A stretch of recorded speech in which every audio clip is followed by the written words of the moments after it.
माहेश्वर सूत्र करेंगे, उसके बाद पूरी वर्णमाला को बिल्कुल विश्लेषणात्मक तरीके से हम पढ़ने वाले हैं। माहेश्वर सूत्राणी, क्योंकि बहुत 14 सूत्र हैं तो एक वचन द्विवचन का प्रयोग न करके हम किसका करेंगे, बहुवचन का प्रयोग करेंगे, वो आपके माहेश्वर सूत्र हैं। अब माहेश्वर सूत्र कितने होते हैं, इनको माहेश्वर सूत्र क्यों कहा जाता है, तो इनके बारे में एक जो है कथा प्रचलित है कि कहा जाता है कि महेश यानी कि शिव जी के डमरू से इनका आविर्भाव माना जाता है कि शिव जी के मतलब पाणिनि जी ने शिव जी की उपासना करी, शिव जी अपना नृत्य कर रहे थे, डमरू बजा रहे थे और नृत्य करते उनके डमरू से इन्होंने 12-13 बार नवाद ढक्कम ननाद ढक्कम नव पंच बारम 9 और 5 यानी कि 14, इन्होंने 14 बार डमरू को बजाया और इनके डमरू के बजाने से जो 14 ध्वनियां निकली उनसे 14 माहेश्वर सूत्रों का निर्माण हुआ। ठीक, और ये जो 14 माहेश्वर सूत्र हैं ये एक आधारशिला है आपकी पूरी संस्कृत व्याकरण की। इन्हीं यानी कि बहुत ही सूत्रात्मक तरीके से इन्होंने अपने 14 माहेश्वर सूत्र महर्षि पाणिनि मुनि ने पिरोए हैं, एक सूत्रबद्ध किए हैं। इसमें पूरी वर्णमाला आपकी संस्कृत की आ जाती है। तो मैं आपके सामने पूरे 14 सूत्र लिखती हूँ और आपको वो याद भी करने होंगे। याद करोगे कि नहीं करोगे अच्छे बच्चों की तरह? ठीक है, बहुत शानदार। तो देखेंगे सबसे पहला सूत्र आपका क्या है, तो वो होता है ई उण। ठीक, ई उण। दूसरे नंबर पर आपका री लिरिक, फिर है आपका ए ओंग,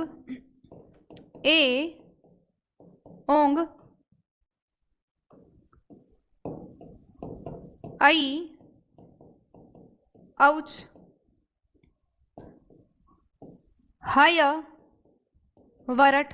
देखो पूरे सेशन के दौरान बोर तो बिल्कुल नहीं होना है ना, कभी सोचो ये चीजें समझ में नहीं आ रही है, बोर तो बिल्कुल नहीं होना है, छोड़ दो। जब हम होता है ना अक्सर एक्साइटेड होते हैं एक नई चीज जब हमें सीखने के लिए मिलती है। आप अब तक रेगुलरली हिंदी इंग्लिश ये पढ़ते रहते होंगे, संस्कृत क्या है आज आपके लिए, ये मानो एक नई भाषा आप पढ़ रहे हैं और बिल्कुल बेसिक से आप उसको सीख रहे हो, उसकी सीधे से ये मानो व्याकरण यानी कि वर्णमाला को पढ़ना शुरू कर रहे हो और इसके थ्रू आप जो है धीरे धीरे सब चीजें सीख जाओगे।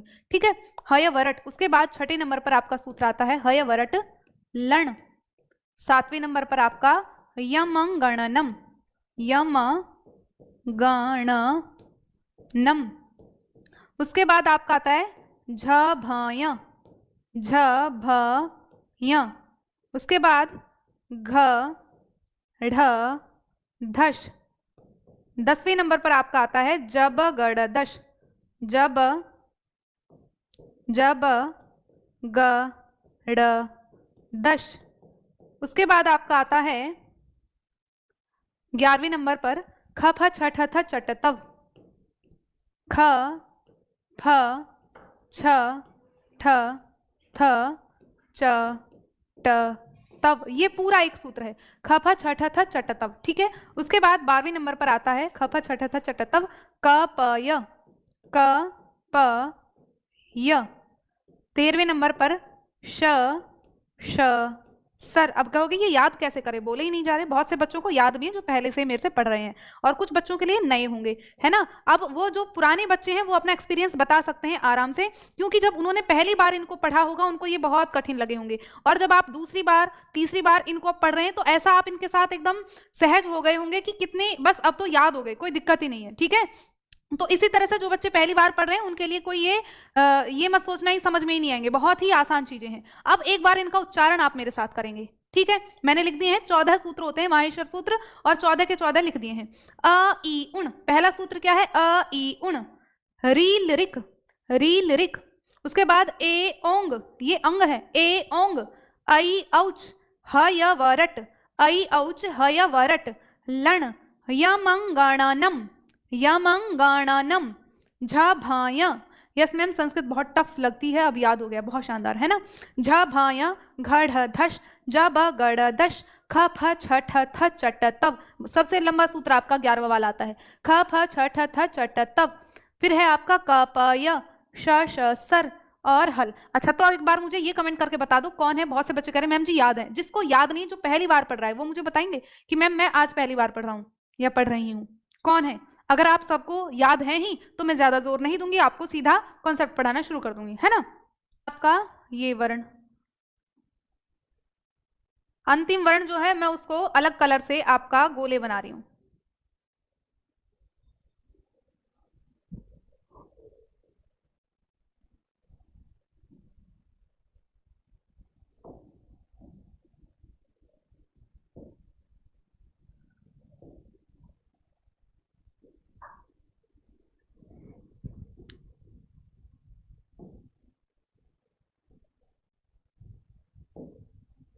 बताओ जी। मुझे याद है मैम, गीतू को भी याद है मैम, मैं पहली बार पढ़ रही हूँ। जिद्दी शब्द जो है वो हलंत में है, आपका क्या है, हलंत है। और ये जो हलंत वर्ण होता है इसका नाम क्या है, इसको इत संज्ञक वर्ण कहते हैं। क्या कहते हैं, ये कैसा वर्ण है, तो इसको इत संज्ञक वर्ण कहा जाता है, जो हलंत होता है ना। और जब हम इन सूत्रों की गणना करते हैं, इन सूत्रों से, ये जो 14 माहेश्वर सूत्र हैं, इनसे प्रत्याहारों का निर्माण होता है ना। और प्रत्याहार का जो निर्माण होता है, जब, चलो अभी लास्ट में प्रत्याहार बाद में सिखाऊंगी, पहले इनके बारे में मैं सूत्रों के जो वर्ण हैं, वर्णों के बारे में थोड़ा सा डिटेल में कर देती हूँ, लिख देती हूँ आपके लिए। तो सबसे पहले आपके क्या आते हैं, स्वर वर्ण आते हैं, ठीक है। और स्वर वर्ण आपके कौन कौन से हैं, पहले तो स्वर वर्ण से पहले माहेश्वर सूत्र का नाम आपको याद होना चाहिए कि माहेश्वर सूत्र के नाम क्या क्या है। सूत्रों को किन नामों से जाना जाता है, तो कहेंगे इन 14 सूत्रों को हम चतुर्दश सूत्र भी कहते हैं, माहेश्वर सूत्र कहते हैं, वर्ण समाम्नाय सूत्र कहते हैं, शब्दानुशासन कहते हैं, शब्दानुशासन और भी कई नाम है, मैं बताऊं, शिव सूत्र कहते हैं, प्रत्याहार सूत्र कहते हैं, तो कई नाम है। इन 14 सूत्रों को क्या कहा जाता है, चतुर्दश सूत्र कहा जाता है। चतुर्दश का मतलब क्या होता है, 14 होता है, तो इनको चतुर्दश सूत्र, चतुर्दश का मतलब 14 होता है। इन 14 सूत्रों को चतुर्दश सूत्र भी कहते हैं, क्योंकि ये 14 होते हैं इसलिए इनको चतुर्दश कहते हैं। 14 सूत्र चतुर्दश सूत्र भी कहते हैं। और क्या है, इन्हीं सूत्रों से प्रत्याहार बनाए जाते हैं, अतः इन्हें प्रत्याहार सूत्र भी कहते हैं, है ना। इन्हीं सूत्रों से प्रत्याहार बनाए जाते हैं, इन्हीं सूत्रों से प्रत्याहार बनाए जाते हैं।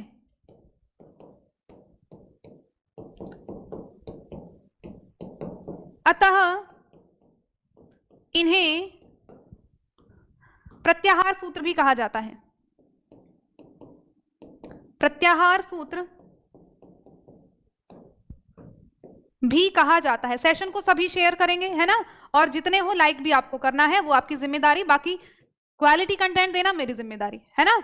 इनको 14 माहेश्वर सूत्र भी कहा जाता है। और एक और बात है, ये भगवान शिव से प्राप्त हुए थे, है ना, तो इसलिए इनको शिव सूत्र या माहेश्वर सूत्र भी कहते हैं, ऐसा कहा जाता है, ठीक।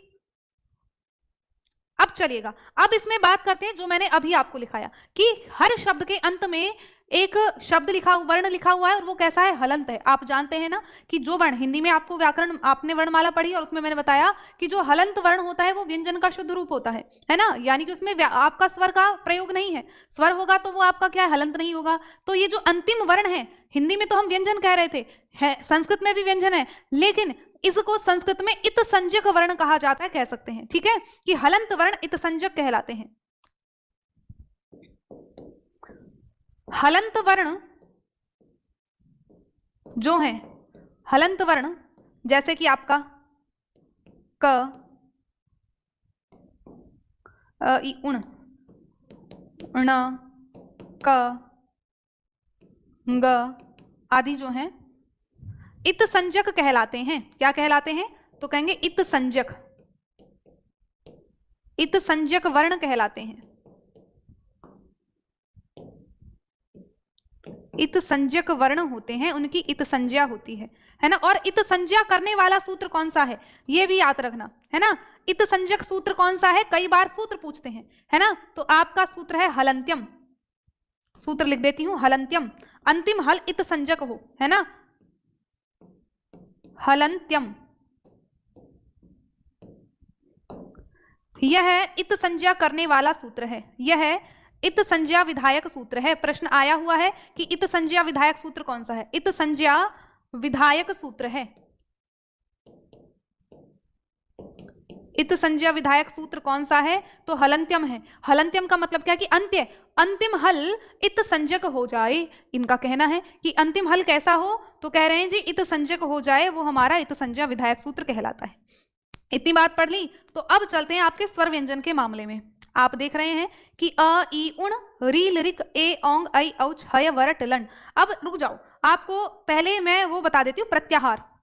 प्रत्याहार जो है कैसे बनाए जाते हैं, प्रत्याहार का निर्माण कैसे किया जाता है। अब ये चीज लिखनी नहीं है, पहले मैं समझा रही हूँ। जैसे आपका मैंने लिखा अ, ई, उण, ठीक है, आपका है री, लिरिक, ये सूत्र है, ए, औंग, बस ये 3 सूत्र में 4 सूत्र लिख देते हैं, ए, औंग, ऐ, औच, ठीक है, ए, औंग, और ऐ औच। इन 4 सूत्रों से मैं आपको प्रत्याहार निर्माण करने सिखाती हूँ कि प्रत्याहार निर्माण कैसे किया जाता है। प्रत्याहार निर्माण का एक सूत्र आता है कि आदि रंत्येन सहिता, ये प्रत्याहार संज्ञा विधायक सूत्र है। आदि रंत्येन सहिता, ये पाणिनि मुनि ने अष्टाध्यायी में दिए हुए हैं ये सारे सूत्र। आदि रंत्येन सहिता, ये प्रत्याहार संज्ञा विधायक सूत्र है। और प्रत्याहार संज्ञा विधायक सूत्र क्या कहता है कि आदि का मतलब क्या होता है, यानी कि आरंभ, है ना। आदि का मतलब आरंभिक वर्ण और अंत्य का मतलब अंतिम वर्ण, है ना। अंत्य का मतलब अंतिम। तो ये कह रहे हैं जब किसी सूत्र का आदि वर्ण, जैसे मैंने लिखा ए, है ना, मैंने लिखा आदि वर्ण ए और अंतिम वर्ण ण को मिला दो तो आपके प्रत्याहार का निर्माण हो जाता है। और ये क्या प्रत्याहार बन गया, ये बन गया आपका अण प्रत्याहार। ठीक है, अब देखो, अब जरूरी नहीं है आप दूसरे सूत्र का भी अंतिम वर्ण मिला सकते हो कि आपने ए और ए के साथ आपने क जोड़ दिया। आदि और अंतिम वर्ण को मिलाकर प्रत्याहार का निर्माण किया जाता है कि अण हो गया, अक हो गया, आप रिक कर सकते हो, है ना। आपने री और क जोड़ा, रिक कर सकते हो। ऐसा नहीं है कि ये सूत्र जो है ऐसे स्टार्ट हो रहा है, ये हर एक वर्ण अपने आप में स्वतंत्र है ना। आप कहें कि रील रिक गलत है, लिरिक होता है ना। या कह दो, ये मैं कह दूं भाई लिरिक, लिरी से पढ़ो। या ओ आपका ये ए ओंग जो है मैं कह दूं ये ए से स्टार्ट हो रहा है, ओ आपका अलग है, यानी कि स्टार्टिंग तो यही है, लेकिन हर वर्ण अपने आप में स्वतंत्र है। इसलिए मैंने अलग अलग करके लिखे, इनको शिरोरेखा नहीं मिलाई है ना। तो आप इन ई, ये अपने आप में आदि है, ये अपने आप में आदि है। तो हर वर्ण अपने आप में आदि वर्ण है। ऐसा नहीं है कि ये पहला वर्ण है और ये अंतिम वर्ण है। केवल और केवल आपका अंतिम वर्ण जो इत संज्ञा वाला वर्ण है वो अंतिम वर्ण कहलाएगा, और उसके पहले वाले जो भी वर्ण है वो हर एक वर्ण अपने आप में आदि होता है। समझ में आया कि नहीं आया? ठीक है, हर वर्ण स्वतंत्र है और अपने आप में वो आदि है, यानी कि आरंभिक वर्ण है ना। आप इन कर सकते हो, ई और न मिलाया तो आपका क्या बन गया, इन प्रत्याहार बन गया। इधर आपका रिक प्रत्याहार बन गया। आप ए और अंग इसको मिलाएंगे तो ए और अंग आपका यानी कि एंग प्रत्याहार बन गया। इस तरह से आप बना सकते हैं। आप ओ और च मिलाएंगे, ओ भी मैं देखो बीच में से उठा रही हूं ना, तो ये बीच का वर्ण नहीं है, ये अपने आप में आदि है। कहने का मतलब ये है, ओ और च आपने मिलाया तो आपका ओच हो गया, इस तरीके से, है ना। तो इस तरीके से आप प्रत्याहार का निर्माण करते हो। अब इन प्रत्याहार का काम क्या है ये आप समझिएगा। जब भाई प्रत्याहार तो बना दिया, अब प्रत्याहार का नाम क्या है। अब इसमें आप देखो अ से लेकर च, अगर आपने च तक लिखा तो आपका क्या बन गया, ए और च को मिलाकर आपका अच प्रत्याहार बन गया। अब जब प्रत्याहार को जब हम गिनते हैं कि इस प्रत्याहार में यानी कि वर्णमाला के संक्षेपीकरण के लिए हम इन प्रत्याहारों का निर्माण करते हैं।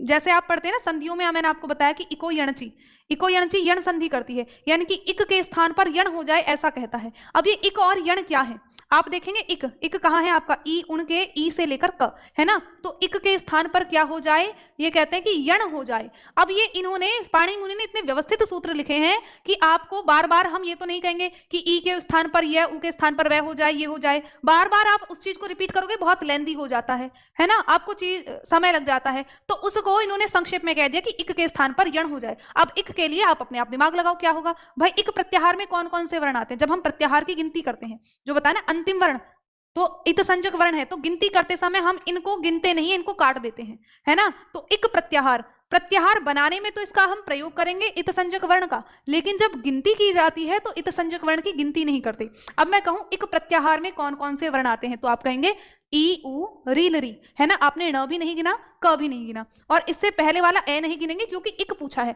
जहां से स्टार्ट हो रहा है उसी वर्ण को गिनेंगे। तो जब भी आप प्रत्याहार बनाएंगे तो क्या करोगे, हम आरंभिक वर्ण को गिनेंगे और अंतिम वर्ण जो है प्रत्याहार के लिए इत संज्ञक वर्ण हमने लिखा है उसकी गिनती नहीं करेंगे, ये आपको याद रखना है। तो ई उ ण काट दिया, री लरी, यानी कि इक प्रत्याहार में आपके कौन कौन से वर्ण आएंगे, ई उ री और लरी। इन कह दिया इक के स्थान पर यण हो जाए। और यण प्रत्याहार में देखो आपके कौन कौन से वर्ण आते हैं, ये भी देख लो, मैं आपको पीछे दिखा देती हूँ। यण प्रत्याहार, और यण प्रत्याहार कहां से बन रहा है, तो ह य वरट के य से लेकर लन के ण तक। तो आप गिनती करिए, आपने ह तो गिनोगे नहीं, आप गिनोगे य व र, ट की गिनती करेंगे नहीं, ल, तो य व र ल, ये आय क्रम, है ना। तो अब आप यहां पर लिखोगे य व र ल, इसी क्रम को लिखेंगे य व र और ल। तो यही कहता है आपका जो यण संधि है कि इक के स्थान पर यण हो जाए, यानी कि ई को य हो जाए, उ को वह हो जाए, री को र हो जाए, लरी को ल हो जाए। तो इसको संक्षेपीकरण करके सूत्र में इको यणची कह दिया, इक के स्थान पर यण हो जाए कि आपका यानी कि समय को देखते हुए आपको बार बार इसका प्रयोग नहीं करोगे, एक और यण कह देंगे और संक्षेप में कहकर आप पूरी बात को समझ जाओगे। बोलो समझ में आई बात की नहीं आई? तो ये होता है आपका प्रत्याहार।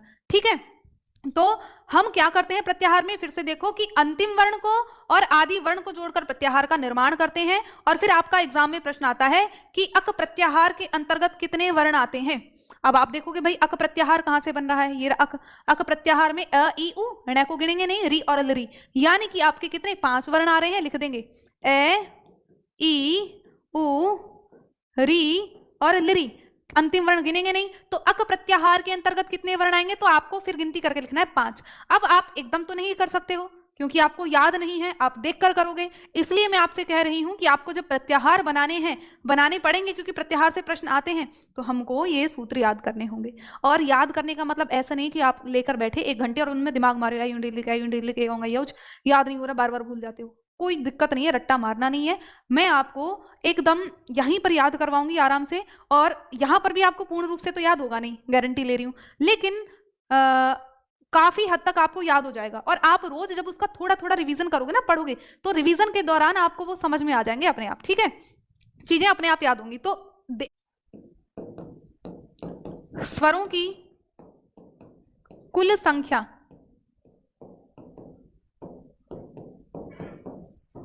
9 होती है। अच प्रत्याहार के अंतर्गत सभी स्वर वर्ण आते हैं, अच प्रत्याहार के अंतर्गत सभी स्वर आ जाते हैं, अंतर्गत सभी स्वर वर्ण आते हैं, स्वर वर्ण आते हैं, बातें आपको सब पता है। ठीक, अब देखो कौन कौन से हैं 9 स्वर, तो उनको लिख लेते हैं जल्दी, कि लिखेंगे ए ई उ री। और देखो लिरी जो होता है, हिंदी में तो लिरी होता नहीं है, तो ये संस्कृत में आपका होता है। ठीक है, मैम ये पॉइंट बता चुकी हैं, हाँ बता चुकी हूँ, लेकिन वर्णमाला जब आरंभ करें तो उसमें भी तो बताने पड़ेंगे, तो देख लो इनको, आपके एक तरह से व्यवस्थित नोट बन जाएंगे, और कुछ नहीं है बताने का मतलब। ठीक है,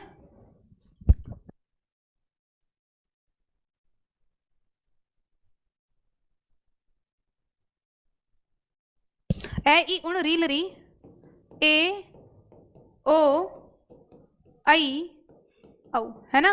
तो कुल आपके कितने 9 वर्ण आपके हो गए। अब इनके उत्पत्ति के आधार पर इनका विभाजन करते हैं स्वरों का, ये हमने लिख तो लिए, इसलिए बता रही हूं मैं आपको कि बता चुकी हूं। अब बताओ तुम्हें पता उत्पत्ति के आधार पर मूल स्वर कौन कौन से हैं, मूल स्वर कौन कौन से हैं, संयुक्त स्वर कौन कौन से हैं, तो ये मामला अब यहां पर अटकेगा, तो उनको हमें पढ़ना है। तो उत्पत्ति के आधार पर, उत्पत्ति के आधार पर अब स्वरों का वर्गीकरण हम देखेंगे। उत्पत्ति के आधार पर इनका जब वर्गीकरण करते हैं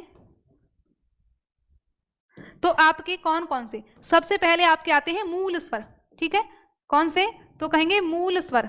और मूल स्वर आपके कितने होते हैं, तो मूल स्वरों की संख्या होती है 5, और वो कौन कौन से आपके, ए ई उ री लरी। ठीक है,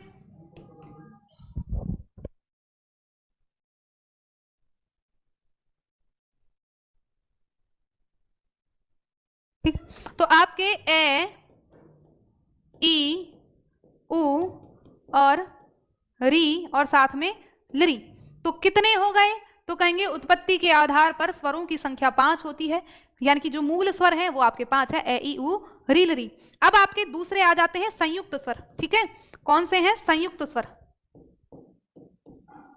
अब इन स्वरों का भी कई प्रकार से विभाजन है, संयुक्त स्वर, और संयुक्त स्वर आपके कितने होते हैं, कौन कौन से होते हैं, तो इनकी संख्या आपकी होती है 4।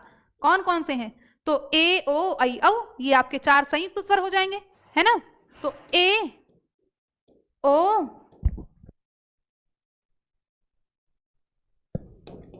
आई औ, ठीक है, ये 4 आपके संयुक्त स्वर हो गए। और इन संयुक्त स्वर को हम किस नाम से जानते हैं, तो इनको संध्या स्वर भी कहते हैं, यानी कि जो संधि से बने उनको संध्या स्वर, जब मिलके 2 वर्णों से मिलकर बन रहे हैं तो वो संध्या स्वर भी कहलाते हैं। ए का निर्माण कैसे होता है आपको पता है, आप देखते हैं गुण संधि जब पढ़ते हैं कि ए और ई को मिलाकर ए बनता है। ठीक है, तो उत्पत्ति के आधार पर 2 हो गए, मूल स्वर 5 और संयुक्त स्वर आपके 4 हो गए। ठीक है, अब यहां पर आपके जो कौन कौन से वर्ण हैं, आपका एक हो गया ए ई उ, सॉरी 4 वर्ण जो है ए ई उ और री, इनके कितने भेद होते हैं, तो इनके 18 भेद होते हैं, देख लो और आपका ये जो लिरी बचता है, लिरी, इसके केवल 12 भेद होते हैं। कितने भेद होते हैं? 12 भेद पाणिनि जी ने बताए हैं कि ए ई उ री के 18 भेद बताए हैं और लिरी के कितने? 12 भेद होते हैं। और वो 12-18 किस प्रकार से? देखो, गार्गी मैम की क्लास आज नहीं होगी, तो ये मत कहो कि 12 बजे क्लास होनी है, आपने देखा है शेड्यूल, कोई क्लास नहीं है ना, तो आज नहीं है क्लास, दीदी की तबीयत ठीक नहीं है, तो क्लास मैं ही लूंगी, मेरा राज है, तो पढ़ो आराम से, ठीक। तो ए आई ओ औ, ये जो 4 वर्ण हैं, इनके कितने भेद होते हैं? तो इनके भी, इन चारों के 12-12 भेद आपके पाणिनि जी ने बताए हैं। तो भेद पढ़ने के लिए थोड़ा अपना दिमाग अब खोले रखना, आपको पता चलेगा, क्योंकि परीक्षा में सीधे यहीं से प्रश्न आते हैं, क्योंकि सामान्य बातें आप जानते हैं, जो जानने की बातें हैं उनको जान जाओ तो क्या ही कहने हैं, क्यों रोना है फिर, है ना। तो जानने की बातों को जानना पड़ेगा, उनको दिमाग के ऊपर से नहीं जाना है। तो आ जाते हैं आपके इनके कितने, ये इनको संधेय स्वर क्यों कह दिया? क्योंकि ये मिलकर बन रहे हैं, ये ए और ई को मिलकर बनता है, ये ए और उ को, ये ए और ए को मिलाकर बनता है, ये ओ और ओ को मिलाकर बनता है। इस तरह से इनके 12-12 भेद हो गए। अब ये 12 भेद कैसे हैं, किस प्रकार से इनको करेंगे, तो इनको देख लेते हैं, चलिएगा। अब इनका एक भेद होता है, हम स्वरों का जब विभाजन करते हैं उच्चारण के आधार पर, 3 प्रकार से विभाजन करेंगे, ह्रस्व दीर्घ प्लुत, है ना। भेद अभी मैं आपको आगे बताऊंगी किस तरह से इनके भेद होते हैं। तो पहले अभी थोड़ी सी जानकारी और स्वर के बारे में लिखना। एक सूत्र आता है ऊ कालो ह्रस्व दीर्घ प्लुतः, एक सूत्र है आपका, सूत्र है ऊ कालो ज, उसके बाद झ है, ऊ कालो ह्रस्व दीर्घ प्लुतः, ठीक है। ऊ कालो ह्रस्व दीर्घ प्लुतः। अगर तुम इसका विभाजन करोगे तो बनेगा ऊ कालः ह्रस्व, ह्रस्व को विग्रह करोगे तो बनेगा ह्रस्व, अच ह्रस्व दीर्घ प्लुतः, है ना। ऊ कालो का मतलब मात्रा, यानी कि उच्चारण के आधार पर, है ना। ऊ कालः उच्चारण के आधार पर इनका जो ऊ कालो अच, इसका विग्रह करके मैं आपको बता देती हूं। ऊ कालः अच ह्रस्व दीर्घ और प्लुत, ये मैं इसका विग्रह करके आपको बताया, है ना। तो ऊ कालः यानी कि उच्चारण के आधार पर इनका जो अच है, अचों का विभाजन 3 प्रकार से किया जाता है, ह्रस्व दीर्घ और प्लुत, ठीक है।